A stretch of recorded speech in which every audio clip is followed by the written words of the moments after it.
사람들과 관계를 맺으며 살다 보면 또 방송 매체들을 접하다 보면 선한 일을 많이 하는 사람들을 접할 때가 있습니다.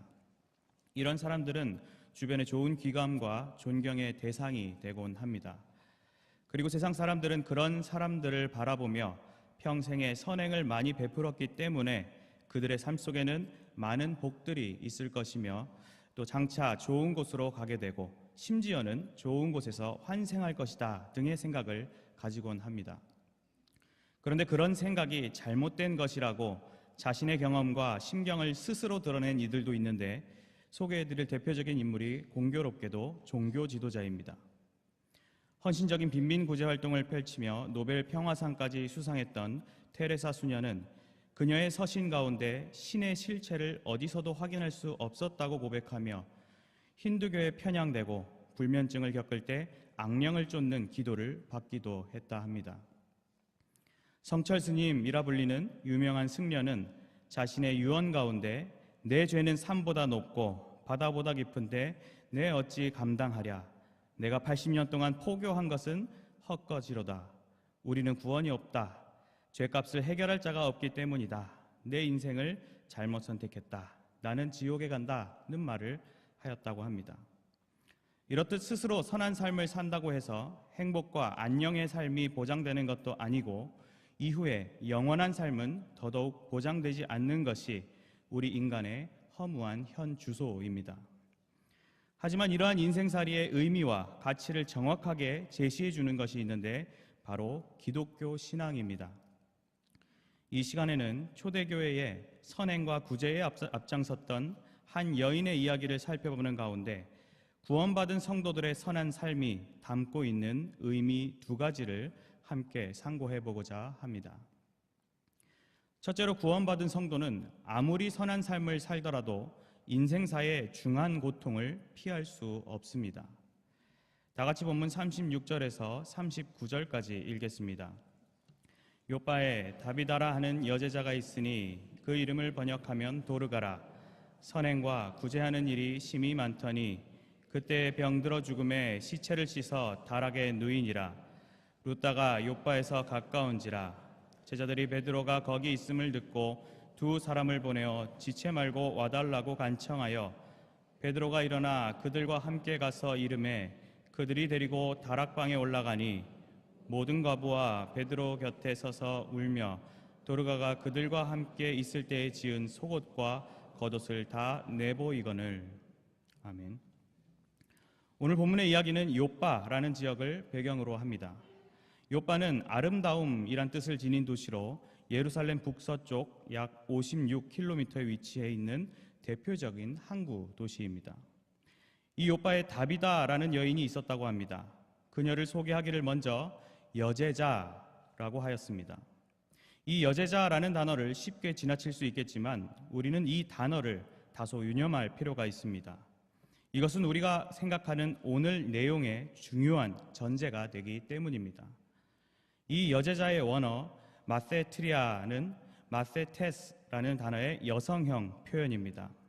이 마세테스는 성경의 사복음서부터 사도행전에 이르기까지 예수님의 제자라는 의미로 사용된 용어입니다.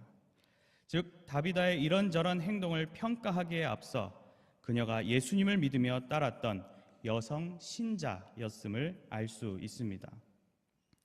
이러한 설명은 저와 여러분이 다른 누군가에게 소개될 때 자연스럽게 언급되는 수식어가 무엇이 되어야 하는지 다시금 일깨워 줍니다. 바로 우리는 제 이름을 예로 들어 강서구의 장지성이라 하는 기독신자라는 식으로 불려질 만한 사람이 되어야 하는 것입니다. 아무튼 다비다의 이어진 소개로 그 이름을 번역할 때 도르가란 이름이 된다고 합니다. 여기서 다비다는 히브리식 표현이고 도르가는 헬라식 이름입니다. 이 이름은 영양 혹은 암사슴을 의미하는데 이것은 그 이름은 사랑스러운 아내 또는 좋은 소식을 전하는 자 등에 비유된 동물을 나타내는데 그녀의 인생과 아주 잘 어울리는 이름이라고 여겨집니다.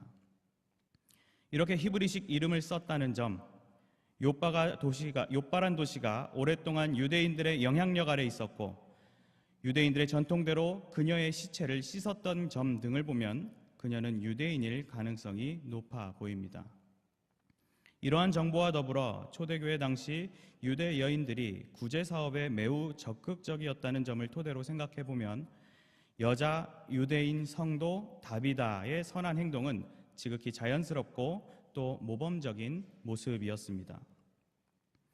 이 여인의 행적을 좀 더 살펴보면 선행과 구제하는 일이 심히 많았다고 소개합니다.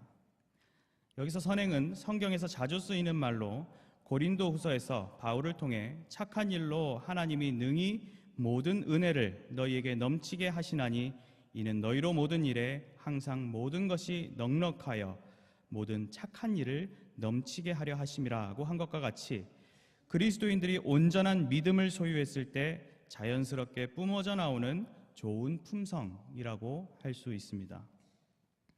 또한 구제는 도움이 필요한 사람들에게 물질적으로 후원을 해준 것을 의미하는데 특히 다비다는 과부들을 위해 손수 속옷과 겉옷을 만들어 제공하는 정성과 사랑을 보였음을 알 수 있습니다. 이어서 본문은 이러한 다비다의 선행과 구제가 심이 많더니라고 하였습니다. 심이 많다란 표현의 원문을 보면 미완료 능동태가 사용됐는데 이것은 이 여인의 넘치는 선행과 구제가 단회적이거나 무덤덤한 것이 아니라 지속적이고 적극적으로 행해왔음을 의미합니다. 그런데 그때에, 즉 다비다의 모습이 참으로 선하고 아름다웠던 그때에 갑작스럽게 다비다가 병들어 죽게 되었습니다.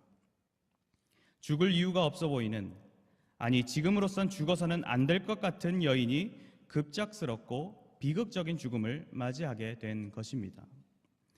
이것은 그녀와 함께 있던 이들에게도 충격이었습니다. 특별히 욥바 사람들은 인근 룻다에 방문한 베드로가 이적을 베푼 소식을 듣고 두 사람을 보내어 지체 말고 와달라고 간청하며 베드로를 모시고 오게 됩니다. 그런데 여기서 베드로를 모셔온 욥바 사람들도 제자로 표현된 것을 볼 수 있습니다. 함께 예수 그리스도의 제자된 삶을 살며 신앙의 교제를 나누었던 영적 동역자 다비다의 죽음은 그들에게 받아들이기 어려운 사건이었습니다. 베드로가 사역 중이던 룻다는 욥바와 16km 정도로 3-4시간 정도의 거리라고 합니다. 찾아온 사신들의 정중하고도 절박한 요청 속에 베드로는 욥바로 이동하였고 다비다가 뉘어있는 다락으로 올라갑니다. 베드로 주변에 과부들이 둘러섰고 이들은 울면서 다비다가 지은 속옷과 겉옷을 보여줍니다. 이는 다비다가 베풀었던 선행과 구제를 다시금 강조하므로 다비다가 다시 살아날 일말의 당위성이 제공될까 싶은 여인들의 간절함이 엿보이는 장면입니다.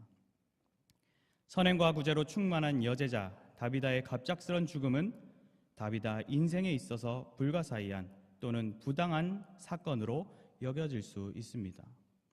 또 다비다와 함께 신앙의 여정을 걸어온 욥바의 제자들, 그리고 다비다의 사랑으로 함께 어려움을 이겨나갔던 과부들에겐 너무나도 참담하고 슬픈 심경으로 가득했을 것입니다. 하지만 그것은 그들이 결코 피할 수도 거부할 수도 없으며 반드시 받아들여야 할 인생의 고통이었습니다. 바로 그것이 그 인생을 향해 미리 예정하신 하나님의 계획이기 때문입니다. 때때로 우리는 우리의 선행에 굉장한 자부심을 갖고 공로로 여기며 내심 상급을 바라곤 합니다. 하지만 그런 우리에게 인생의 고통스러운 순간이 찾아올 때가 있습니다. 준비한 일들이 계획대로 안 되어 일을 그르치거나 사업이 망해버리는 일들을 겪을 때가 있습니다. 사람으로 인해 사기를 당한다거나 배신을 당하는 경우가 생기기도 합니다. 갑작스런 중병을 앓게 되거나 사랑하는 이를 죽음으로 떠나보내는 극심한 고통을 겪을 때도 있습니다. 그리고 그런 일들은 참 신기하게도 연달아 일어날 때가 많은 것 같습니다. 결코 녹록지 않으며 마음을 짓누르는 어려움들을 나는 겨우겨우 견뎌가는데 오히려 주변에서 걱정을 해주는 것이 나를 더 힘들게 만들기도 합니다. 거기다 세상 사람들은 하나님을 믿는 사람들에게 그런 일이 일어난다며 비난과 조롱을 보낼 때도 있습니다. 그리고 그런 소리를 듣는 나 자신마저도 신앙인으로서 나름 착하게 살려고 노력하던 내게 왜 이런 일이 일어났는가란 질문을 던지며 하나님을 원망하기도 합니다. 2011년 여름 우면산 산사태 사건을 기억하시는 분들이 계실 겁니다. 그 당시 강원도 두메산골 초등학생들을 대상으로 과학 캠프 봉사를 하던 인하대 발명동아리 소속 18명의 학생들이 목숨을 잃은 안타까운 일이 있었습니다. 그 당시 제가 해외에 있어서 전해 들었는데 그중 한 명이 우리 경양교회 학생이라는 사실과 제가 대학부 시절 교회 등록을 안내해 주었던 친구라는 사실을 알게 되어 깜짝 놀란 일이 있었습니다. 당시 대학부 담당 교역자와 운동원들이 조문을 갔었는데 그 친구 부모님께 무슨 말도 해드리기 어려운 그 순간에 도리어 그 친구 아버지께서 덤덤하게 하나님의 뜻이 있겠죠 라고 말씀하셨다고 합니다. 우리는 인생의 중한 고통이 찾아올 때 어떤 자세를 가져야 하겠습니까? 어떻게 그것들을 극복해 나가야 하겠습니까? 최우선적으로 우리는 선한 행위가 마치 우리의 삶의 윤택이나 영원한 생명을 가져다 줄 것이라는 공로주의적 착각에 빠져서는 결코 안 됩니다. 철저히 겸손함을 소유한 가운데 오히려 고통의 순간이 착하게 살아가는 성도들에게 일어날 수 있는 지극히 자연스러운 형상임을 인정할 줄 알아야 합니다. 우리가 당하는 어려움은 하나님께 지음받은 첫사람 아담과 하와가 죄를 짓고 수고와 고통 그리고 인생의 종말을 선언받은 사실 안에서 이미 유효한 것입니다. 또한 우리는 날마다 죄의 삶을 사는 존재이기에 죄의 싹슨 사망이라는 확실한 선언 앞에 사실상 할 말이 없는 존재입니다. 오히려 우리는 하루하루의 삶을 거저 얻으며 최고의 특혜를 누리는 자들일 뿐입니다. 한순간에 모든 재산과 가족을 잃고도 내가 모태에서 알몸으로 낳았사온즉 또한 알몸이 그리로 돌아가올지라 주신 이도 여호와시오 거두신 이도 여호와시오니 여호와의 이름이 찬송을 받으실지어찌니이다고 겸허히 받아들이며 하나님을 높이는 욥의 자세가 우리에게 필요합니다. 나의 선행을 나의 의를 드러내는 수단이 되지 않도록 겸손의 자세를 겸비하시기 바랍니다. 더불어 오늘 겪은 고통을 불평하기 이전에 어제까지 생명 주시고 인도하신 하나님 앞에 감사하는 것이 마땅함을 기억하시기 바랍니다. 내가 아무리 선한 삶을 살더라도 내 인생엔 중한 고통이 찾아올 수 있음을 깨닫고 수긍할 줄 아는 성숙한 성도 여러분들이 되시길 바랍니다. 둘째로 구원받은 성도는 부단히 선한 삶을 살아갈 때 구속사의 귀한 수단으로 사용받게 됩니다. 다 같이 본문 40절에서 42절까지 읽겠습니다. 베드로가 사람을 다 내보내고 무릎을 꿇고 기도하고 돌이켜 시체를 향하여 이르되 다비다야 일어나라 하니 그가 눈을 떠 베드로를 보러 일어나 앉은지라. 베드로가 손을 내밀어 일으키고 성도들과 과부들을 불러들여 그가 살아난 것을 보이니 온 요파 사람이 알고 많은 사람이 주를 믿더라. 아멘. 다비다의 시체가 있는 다락방에 올라온 베드로는 사람들을 다 내보냈습니다. 이것은 먼저 주변에 흐느끼던 과부들의 소리나 인기척 등으로 집중할 수 없기에 취한 조치로 볼 수 있고 전체적인 흐름으로 봤을 땐 지금 베드로는 회당장 야이로의 딸을 고치시던 예수님의 사역과 흡사함을 보여줍니다. 본문의 상황처럼 예수님께서도 야이로의 딸이 이미 죽은 후에 찾아오셨습니다. 하지만 야이로에겐 예수님께서 딸을 살려주실 것이란 믿음이 있었습니다. 그리고 예수님께서는 통곡하던 사람들을 내보내시고 아이에게 달리다 굼, 즉 소녀야 일어나라고 외치며 죽은 소녀를 일으키십니다. 오늘 본문의 베드로도 사람들을 다 내보낸 후 시체를 향하여 다비다야 일어나라고 명령합니다. 이 명령의 아람어 표현은 타비다 쿰으로 앞선 달리다 쿰과 철자 하나만 다릅니다. 즉 베드로는 이적을 행하기에 앞서 모범이 되신 예수님을 따라서 행동하였음을 볼 수 있고, 다만 그 행동들 속에는 무릎을 꿇고 기도하는 행동이 추가되어 있습니다. 예수님은 능력을 구할 이유가 없는 하나님이시다 보니 바로 이적을 행하셨지만, 베드로는 무릎을 꿇고 기도하는 시간을 먼저 가졌던 것입니다. 특히 당시의 보편적인 기도 자세는 자리에 서서 손을 들고 기도하는 형태였음을 볼 때 베드로는 매우 간절하고 진지한 기도를 올려드렸던 것 같습니다. 드디어 베드로의 선포 앞에 다비다는 살아났고 눈을 떠서 베드로를 보고 일어나 앉게 됩니다. 앞서 시체로서 씻는 과정도 있었고 40절에도 표현하듯 시체였던 다비다는 특별한 응급 조치가 아닌 그저 베드로의 간구와 명령 속에 다시 생명을 부여받게 된 것입니다. 베드로는 손을 내밀어 되살아난 다비다를 일으켜 성도들과 과부들에게 보여주게 됩니다. 여기서 저자 누가가 성도들로 총칭하지 않고 굳이 성도들과 과부들이라고 기록한 것은 아마도 과부들 가운데 성도가 아닌 이들도 있었을 가능성을 시사합니다. 그것은 동시에 다비다의 사랑과 그 선행과 구제의 대상은 성도 안에서만 머무른 것이 아닌 주를 영접하지 못한 영혼들을 향해서도 여과 없이 펼쳐졌음을 생각해 볼 수 있습니다. 우리가 베풀어야 할 사랑과 그 헌신은 교회 안에서 세상과 단절된 가운데 진행되는 것이 결코 아니며, 반대로 세상에만 모든 것을 내어주며 줏대 없이 해나가는 일도 아니며, 교회 중심 속에 세상도 품어나가는 모습이어야 함을 깨닫게 해줍니다. 그러한 진심 어린 선행과 헌신적인 구제는 다비다의 부활과 함께 어마어마한 파급력을 가져왔습니다. 부활한 다비다를 목격한 성도들과 과부들의 소문 속에 온 요파 사람이 알고 많은 사람이 주를 믿게 되는 놀라운 복음의 역사가 펼쳐지게 됩니다. 물론 다비다는 선행과 구제를 행할 때 그 정도의 결과를 바라보는 소위 큰 그림을 그리진 않았을 것입니다. 그녀는 그저 주어진 상황과 환경 속에서 붙여주신 영혼들을 향하여 예수 그리스도의 사랑을 전하고 섬겼던 것이겠지만, 그녀의 선행과 구제 그리고 그것에 투영된 그리스도의 거대한 사랑과 하나님의 손길이 그녀의 부활 소식과 함께 온 요파 사람들의 마음을 울리게 된 것입니다.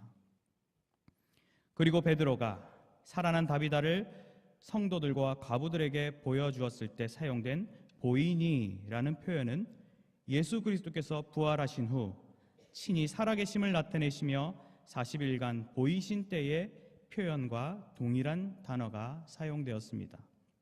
즉 다비다의 부활 사건 자체가 예수 그리스도의 부활을 다시금 되새기며 더욱 돋보이게 하는 역할을 해준 것입니다. 우리는 한 선한 여제자의 죽음이 결코 헛되지 않았음을 돌아볼 수 있습니다.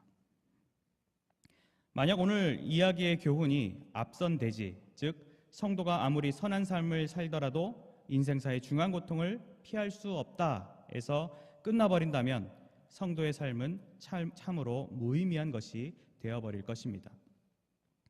사람들은 자신의 인생을 나름 의미 있게 가꾸어 보려고 고민하고 노력합니다.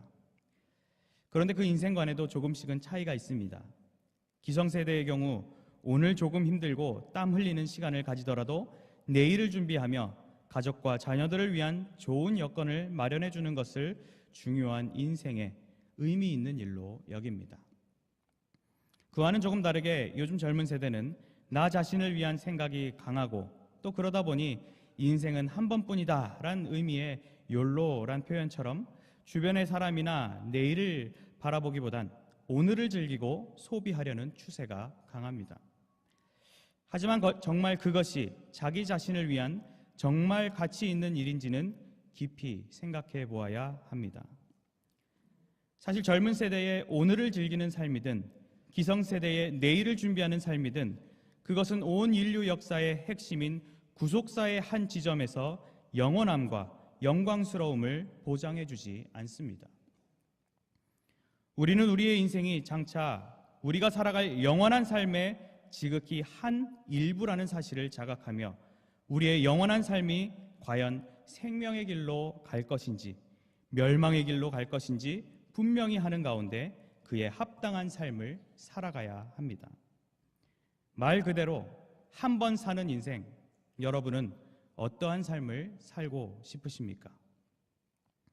우리는 먼저 이 세상이 그냥 흘러가는 것이 아닌 하나님께서 예수 그리스도를 통하여 펼쳐나가시는 구속사의 역사로 바라볼 줄 알아야 합니다. 그리고 내가 그 구속사 안에 서 있는 구원인이라는 것이 깨달아진다면 우리는 어떤 존재가 되어야 하겠습니까? 너희는 그리스도의 것이요 란 교훈대로 우리는 주님의 소유요 성령의 전으로서 너희 몸으로 하나님께 영광을 돌리라는 바울의 준엄한 권면대로 헌신할 줄 알아야 합니다. 그것이 구원인의 올바른 모습, 바로 사명인의 모습인 것입니다. 그런 사명인은 결코 나를 중심으로 살아가지 않습니다. 디도서 2장 14절에 그가 우리를 대신하여 자신을 주심은 모든 불법에서 우리를 속량하시고 우리를 깨끗하게 하사 선한 일을 열심히 하는 자기 백성이 되게 하려 하심이라고 한 것과 같이 참된 사명인은 선한 일을 열심히 하는 삶을 살기 마련입니다. 이 말은 그릇된 신학을 가진 사람들의 생각처럼 구원에 있어 행위를 시금석으로 삼자는 것이 아니라 이미 구원받은 성도의 마땅한 삶의 모습은 착한 행실 속에서 잘 드러난다는 것입니다. 우리 앞에는 감당해야 할 선행과 구제의 일들이 너무나도 산적해 있습니다. 그 일들 앞에 우리는 어떤 자세를 가져야 하겠습니까? 우리는 감당해야 할 선행과 구제의 일들을 구원받은 백성의 마땅한 일들로 여기고 적극적으로 감당해 나가야 합니다. 오히려 나를 사용하여 일하시는 하나님께 감사하며 영광을 올려드려야 합니다. 하나님께서 그런 아름다운 모습을 원하시는 가운데 우리에게 구원의 큰 은혜를 베풀어 주셨기 때문입니다. 더불어서 우리의 선한 행실은 혼자 하는 것이 아니라 오늘 다비다와 같이 주를 섬기는 제자들, 동역자들과 함께 감당해야 함을 기억하시기 바랍니다. 바로 우리에게 주어진 경양교회를 중심으로 내 옆에 붙여주신 전도의 회원들을 중심으로 단결하여 감당해 나가야 하는 것입니다. 귀한 영적 동반자들과 함께 구원인, 사명인, 경양인의 선한 삶을 살아간다면 그것이야말로 하나님 나라의 완성이 아니고 무엇이겠습니까? 세상 사람들과 같이 오늘을 즐기고 내일을 준비하기 이전에 구속사의 흐름 속 나를 선한 도구로 사용하시는 하나님만을 사랑하는 것이 마땅함을 기억하시기 바랍니다. 내가 성도로서 부단히 선한 삶을 살아갈 때 구속사의 귀한 수단이 된다는 자부심을 가지시는 영광스러운 성도 여러분들이 되시기를 바랍니다. 사랑하는 성도 여러분, 그리고 오늘 헌신하시는 여전도의 회원 여러분, 세상 사람들은 제 아무리 선행과 구제를 행한다 해도 기껏해야 얻을 수 있는 것은 보람이나 기쁨 또는 봉사 점수 정도에 국한될 것입니다. 그러나 우리는 세상과 구별된 존재로서 선을 행해 나갈 때 비교할 수 없는 유익의 가치를 누리게 될 것입니다. 때로는 세상보다 못난 것 같고 더 고통스러운 것 같으며 내가 걸어온 길이 잘못된 것만 같은 생각이 들 때가 있지만 그것은 세상 사람들이 기대하는 한순간의 허황된 유익이 아닌 영원 무궁하며 지극히 영광스러운 행복을 가져다 줄 것입니다. 특별히 이번 주 목요일에는 여전도 연합회에서 주관하는 큰 행사, 봉사의 모임으로 헌신합니다. 나 자신이 여전도의 회원이라면 내가 이 행사의 핵심 멤버라는 마음가짐으로 그 자리에 계셔 주시고 즐겁게 동참해 주시기 바랍니다. 일손이 필요한 곳에 달려들고 적응이 필요한 회원들과 전도 대상자들을 친절히 안내하며 챙겨주는 선한 섬김들을 많이 보여주시기 바랍니다. 그리고 내가 여전도의 회원이 아니더라도 이 행사에 많은 관심과 기도를 보여주시고 혹 시간이 되시면 오셔서 풍성한 잔치를 만들어 주시기 바랍니다. 또한 이 행사의 궁극적 목표인 제네바 신학대학원 후원이란 선한 일에 늘 동참해 주시기 바랍니다. 오늘 선행과 구제에 힘쓰는 가운데 하나님의 역사에 귀하게 쓰임받았던 여제자 다비다와 같이 선한 삶 속에서도 인생사의 중한 고통을 겪을 수 있다는 성숙된 인생관과 부단히 선한 삶을 살아갈 때 구속사의 귀한 수단으로 사용받고야 만다는 차원 높은 세계관을 소유하시는 가운데 믿는 자의 아름다운 본을 보이시는 성도님들과 여전도의 회원들이 되시기를 주님의 이름으로 축원합니다.